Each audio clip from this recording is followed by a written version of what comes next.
Good evening, everyone. Welcome to Docdel TV. Once again, this is Docdel, your practical guide in the preparation of action research in education. This time, we are going to discuss another topic, and this is on formulating action research title. But before that, for those who are new to this channel, I want you to subscribe and then hit the notification bell so that if I have new videos relating to writing and action research to education, you will be notified.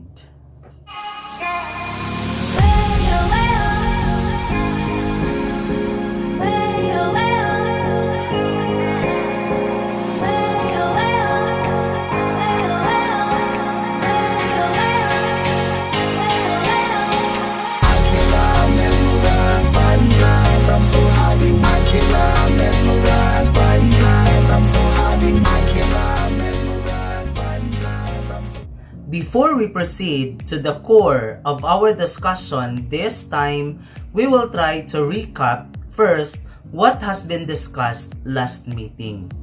Last meeting we discussed on citation, how to cite authors in an APA style.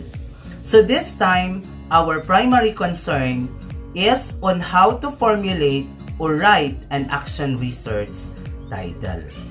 So when we talk about topic on research or the research title, this is not like manna that will fall from heaven. And presto, you have a title. A research title or research project is a product of real-world observations, dilemmas, wide reading, selective viewing, like television programs, films, documentaries, and videos, or many other sources. So meaning to say, before you could be able to formulate an action research title or a research title, there should have a thorough observations of a researcher. May it be coming from a problem or this what we call dilemma. So we have also to engage ourselves into reading different text, reading different literature, so that our mind will be exposed to our final research title. Meaningful interaction with significant others and deep reflection. So those are the things or factors that we need to consider before we could be able to have our research title. The title of research is the research problem. Okay. So meaning to say, our major problem is the title of our research. Because this is the core, no? This is the reason why we have to study. This is the reason why we have to pursue this endeavor. But of course, in a capsule form. No, in a capsule form. Always remember this. You should have to make your title catching, no, to the ears of your audience. Okay. There is a policy that when you are going to make a research title, do not make it a complete sentence. What are the important elements that you have to consider in formulating an action research title or research title are the most important keywords that will lead to the discovery or that will lead to a finding of this study at the end. Great care must be taken in the formulation of the research title. So meaning to say, it is not an easy thing, no, to formulate a research title, because we should have to consider factors. There are elements to be completed for us to be able to present a scholarly title of a research. Okay, so here, it must clearly reflect the topic of investigation. No? The title per se of your research must reflect the topic of an investigation, and it must be original, clear, concise, or specific. Always remember those four. It must be original, clear, concise, or specific. Meaning to say, you are really hitting your target. When you finally decide on a research topic, make sure that your research topic and research questions. Okay, so meaning to say, you should have to match. Research topic and research questions will be meeting halfway. No? So meaning to say, they should have to move to the same direction. Because our title is our major problem, and from this title, we could be able to have specific problems. So meaning, your statement of the problem will reflect accurately on your research title.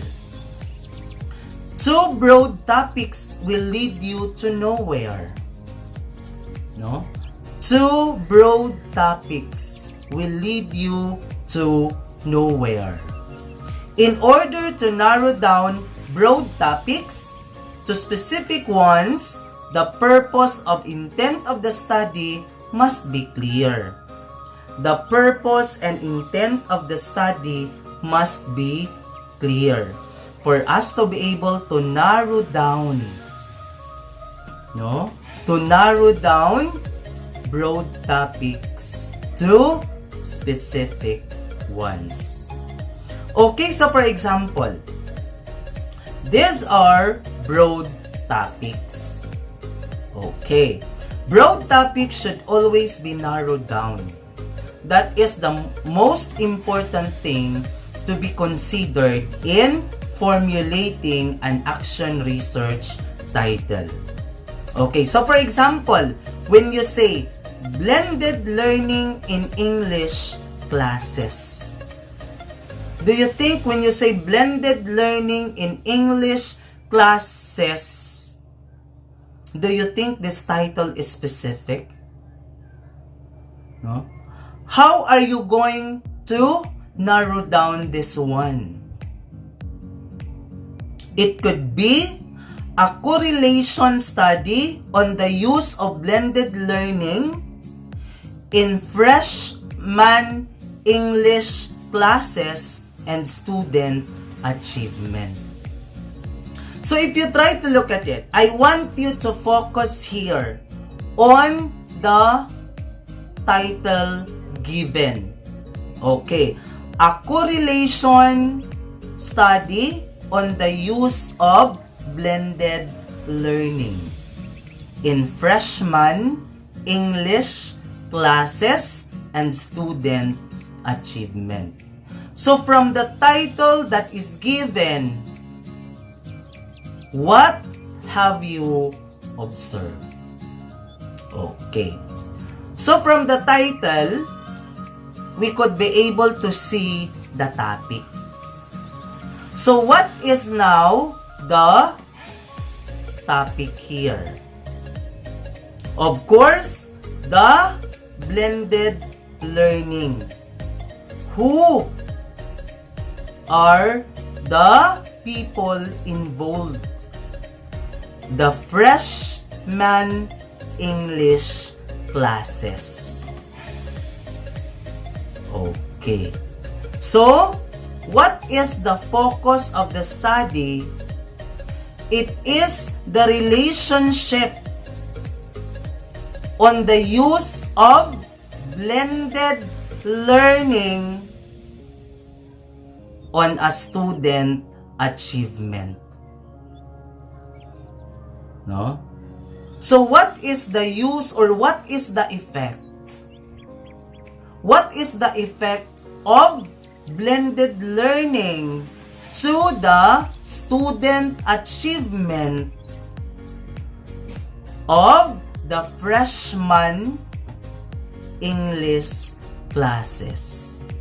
So it is more now specific. We should have to correlate. When you say correlation, we are going to establish a relationship. Correlation. If there is a relationship between blended learning and student achievement. Okay. So, when we are going to say what? No? When we are going to say what? The use of blended learning to the student achievement. Who? Okay. The freshman English classes. So, para siyang, if you try to look at it, somehow, it is a cause and effect. No? So, cause and effect. The cause is student or the cause is blended learning. And what is the effect of this blended learning to the student achievement of the freshman English classes? Okay, clear. Next example, when you say presidential election results, no? When you say presidential election results, so the next question is, what country? No? So when you say this one, this is a broad topic. So how are we going to narrow down this one? No? So campaign, events, and materials and their impact on presidential election results. So, what is now the effect of the campaign, events, and materials? Still, this is establishing a relationship.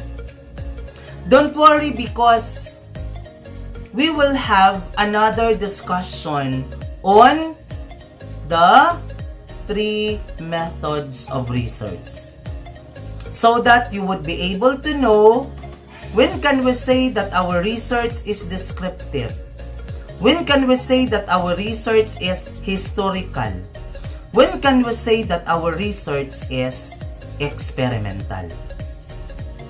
Okay, and correlation is an example of a descriptive research. Okay, so next, no, it is really clear. I want you to take down notes, no, that when you are going to formulate a research title, there should have cause and effect. Meaning, there are variables to be considered. The independent and the dependent variable. Okay. However, when we are going to discuss more, no, because in research, we have also this what we call input, process, output. No? Input, process, output. We have also the IVDB. So, IV, independent variable. DV, dependent variable. IPO, input, process, output. Next is when we say agribusiness. Agribusiness, what kind of agribusiness? Because when we say agriculture, agriculture is a broad word. It is a broad term. No, may it be farming, may it be fishery, may it be logging, livestock raising. No? So this is agriculture. So this time, how are we going to narrow down? Okay, and we will try to focus. Okay, however, still, the core of the research is on agribusiness. So, when we say the impact of agribusiness on or in the Philippine economy. Okay, so, it is now more, clearer. No? A clear version of the topic. Agribusiness, and its impact to Philippine economy. Okay. So there are techniques on how are you going to formulate a research title. Okay. So there are techniques. But of course, I don't want you to have research on perception. No? Research, no? Because perception is a shallow thing. No? As if we are fishing in the ocean, no? We are fishing in the wide water form, and we don't get anything. Next is social networking. So when we say social networking, still a broad topic.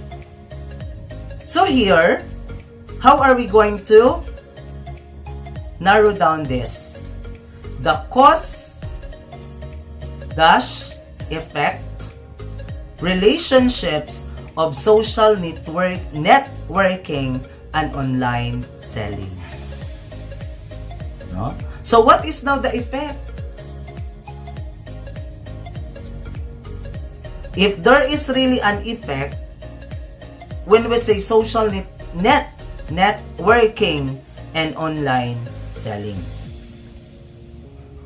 Okay. And of course, when you say vegetarianism, no? Vegetarianism is also a broad topic. So we have to narrow down this effects of vegetarianism on physical health. No?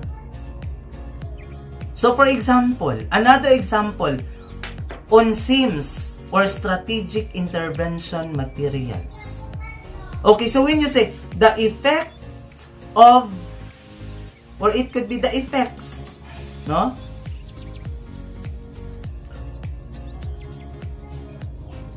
Strategic intervention materials, its effect on the science performance of the grade 9 students of Mabalacat Elementary School. So, you have now focus. Okay. So, you have to consider the topic, the who, the local, no? So, SIM, effect on the science performance of the grade 7 students of Mabalacat Elementary School. That is complete. I hope that with all the examples that I am providing you a while ago, you are now guided in formulating your research title or formulating an action research title. Always remember those elements. If you want a correlation study, meaning you should have to establish a relationship, you should have to consider the variables. There should have independent and dependent variable, a cause and effect style. Okay. So with that examples, I hope that really change the way you perceive research. Because in research, so many things that we have to consider, especially on how to start.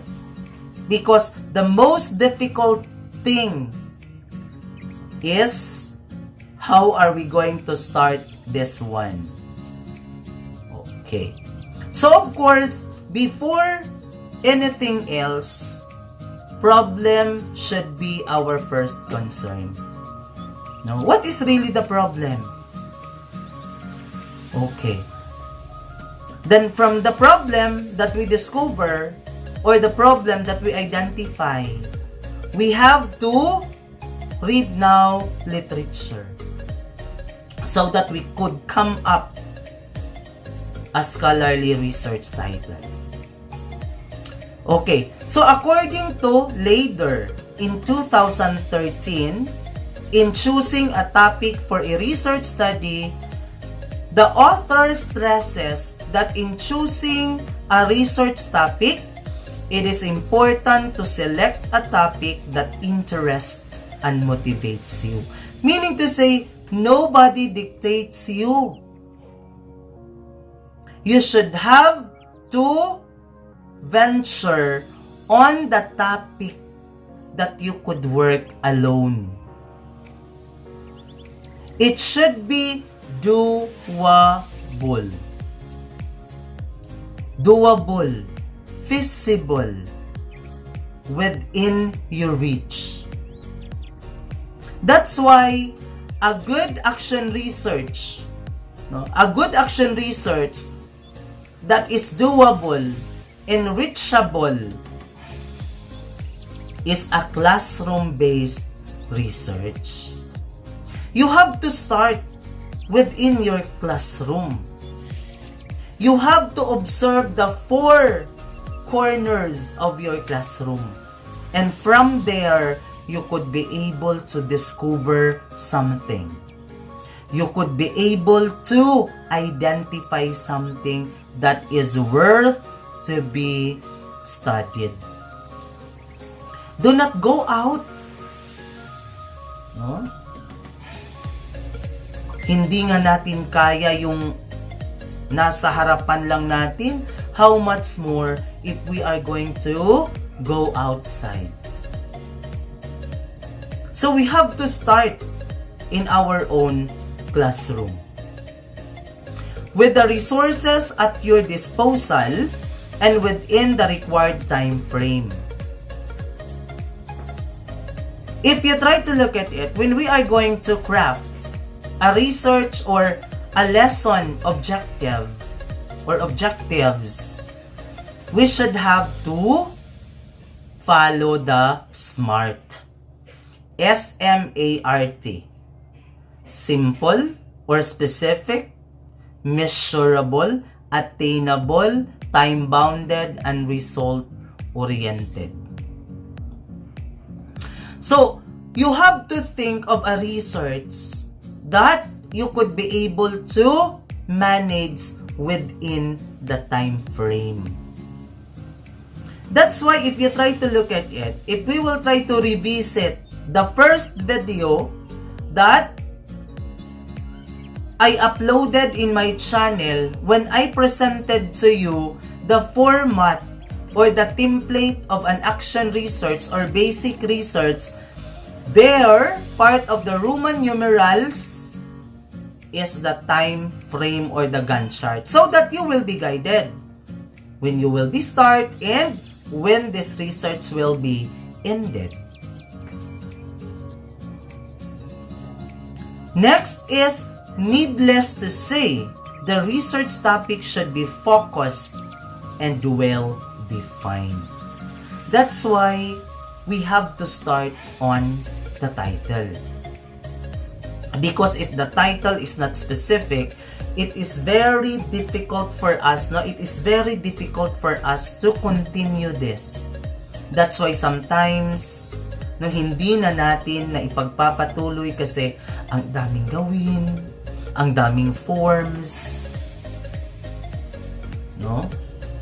But if you try to look at it, it is not good to say na kulangan ako ng oras.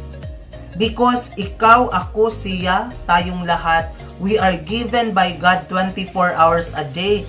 Why you will say, kulang ka ng oras? Meaning, 23 hours lang ang binigay sa'yo ni God? That is impossible. It has something to do with time management. Deciding on a topic also entails being clear about which ones to avoid, especially if you have little experience as a researcher. Yes. Even how intelligent you are, even how brilliant you are, if you don't have a skill in research, it is really nothing. It is really nothing. So, that's why the very purpose why I am making videos, for you to be able to be guided. And I want you to realize that making an action research is like eating an ice cream. And from that action research, you could be able to publish the results. You know what? In writing an action research, you are hitting 3 birds in 1 stone. No? Why? When you write an action research, meron yang point. When you are going to present your action research in a forum, meron yang point. When you are going to publish your research, no? When you are going to publish your research, there is also a point. Hitting 3 birds in 1 stone. And even 5 to 10 pages, you could have an action research. No, it is not really important that you have to love research, your passion is on research. No. Why? Because even if you have this capacity, you could still expose yourselves into this. Although topics close to your own personal views, ideas, opinions, and prejudices cloud your thinking, research projects must be as objective as possible. Objective as possible. That is, freed from your personal biases or preferences as a researcher. No? So we have to separate ourselves. Our experience has nothing to do with our research. Your personal opinion is not acceptable in research unless you are already an author. Unless you already published something so that you will be quoted. And lastly, you should avoid research topics that involve your making moral judgments about certain kinds of behavior. Because sometimes, as human as we are, we always jump into conclusion. Ganyan talaga yan. without basis. Unless it is proven by your research that you said that in your findings, no, this research found out that, you have basis. No, you could not say directly an answer without even researching to that particular topic. See? So that's why we should have to bear in mind that making research somehow can provide possible solution to a problem that you encountered in your locality, in your school, in your station. So, these are the concerns of this discussion. No? Formulating an action research title or research title, how to narrow down broad research title to a specific research title. And up next, or next meeting, our discussion or the focus of our discussion will be on the 3 methods of research. No, 3 methods of research. Still, in every method that I am going to discuss, there are still samples of action research or research title, so that you will be exposed thoroughly. No? So that you would be exposed thoroughly when you are going to do this. Do not hesitate to do this, because there are so many people in the in your school. For example, ask for help. Ask for help. For example, in Butuan City Division, in every district we have research managers. No? We have research manager or managers because sometimes in a school, in a district, there are 2 research managers. So this research manager will help, will guide. No? I've been a research manager for 3 years now. So I keep on motivating the teachers. I keep on motivating the teachers to write under my guidance, so that at the end of the day, they could be able to present, they could be able to submit an action research. Anyways, at the end of the day, it is you who will benefit from your endeavor. It is not my, what do you call this one? No? It is not mine. It is yours. Okay. So, what you are going to expect next meeting, I will be discussing the methods of research, the 3 methods of research. Okay. So that you know how to identify if this research is descriptive. Under descriptive method of research, what are these 9 types of descriptive researches? Then we have historical research and experimental research. Because when we say experimental, that is action research. No? Experimental research, basically action researches. And descriptive research, usually basic researches. Okay. So, that will be our focus next meeting. So, thank you so much for watching. God bless. Bye-bye and stay safe always.